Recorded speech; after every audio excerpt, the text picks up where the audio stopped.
સયાજીગંજ વિધાનસભા વિસ્તારમાં વિવિધ કામોનું ખાતમુહૂર્ત ધારાસભ્યની ઉપસ્થિતિમાં કરવામાં આવ્યું હતું।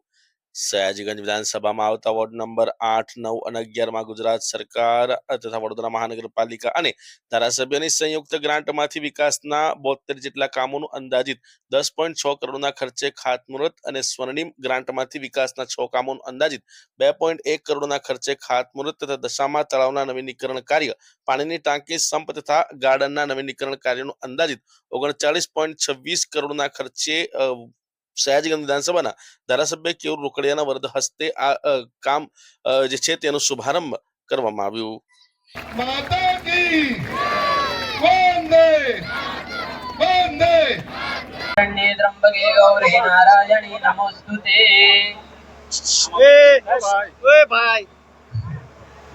ઓમ ગણાનંદ્વા ગણપતિ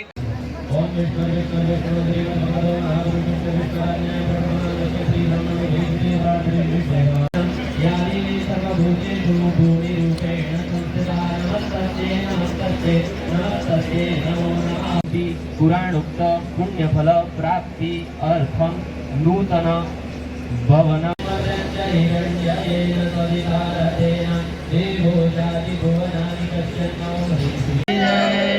वंदे मातरम वंदे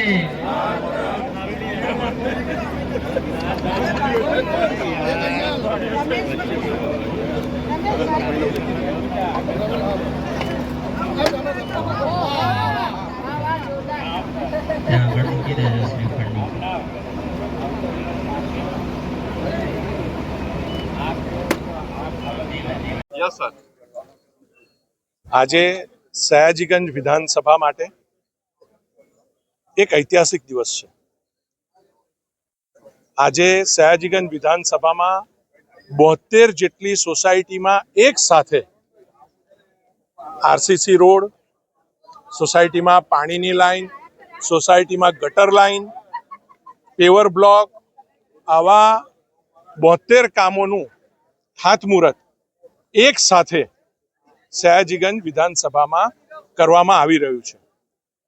આ ખાતમુહૂર્ત વડોદરા મહાનગરપાલિકા એક ઝોનનો ઇજારો 8-10 કરોડ રૂપિયા વર્ષનો કરતું હોય છે, ત્યારે 10 કરોડનું એક સાથે કામનું ખાતમુહૂર્ત એ જ ઇજારા પૈકી જ્યારે કરવામાં આવે છે તો આ ઐતિહાસિક દિવસ વડોદરા શહેર માટે પણ છે।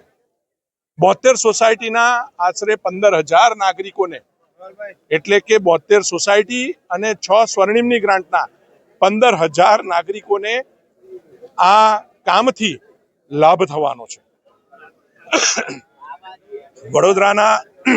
વડોદરા મહાનગરપાલિકાના અમારા સૌ ચૂંટાયેલા પ્રતિનિધિઓ, અમારી ભારતીય જનતા પાર્ટીની સંગઠનની ટીમ એ એકરૂપ થઈને જે સયાજીગંજ વિધાનસભામાં વોર્ડ નંબર 8, 9 અને 11 એના જે આ ખાતમુહૂર્ત કરી રહ્યા છે અને લોકો સુધી ભારતીય જનતા પાર્ટી, અમારા કોર્પોરેટર પહોંચ્યા છે, એક લોકોની સુવિધામાં એક 4 ચાંદ લાગવા જઈ રહ્યા છે, લોકોની સુવિધામાં વધારો થઈ રહ્યો છે। તો આ દિશાની અંદર હું તમામ ચૂંટાયેલા કાઉન્સિલર, અમારી સંગઠનની ટીમને ખૂબ ખૂબ અભિનંદન, આભાર વ્યક્ત કરું છું।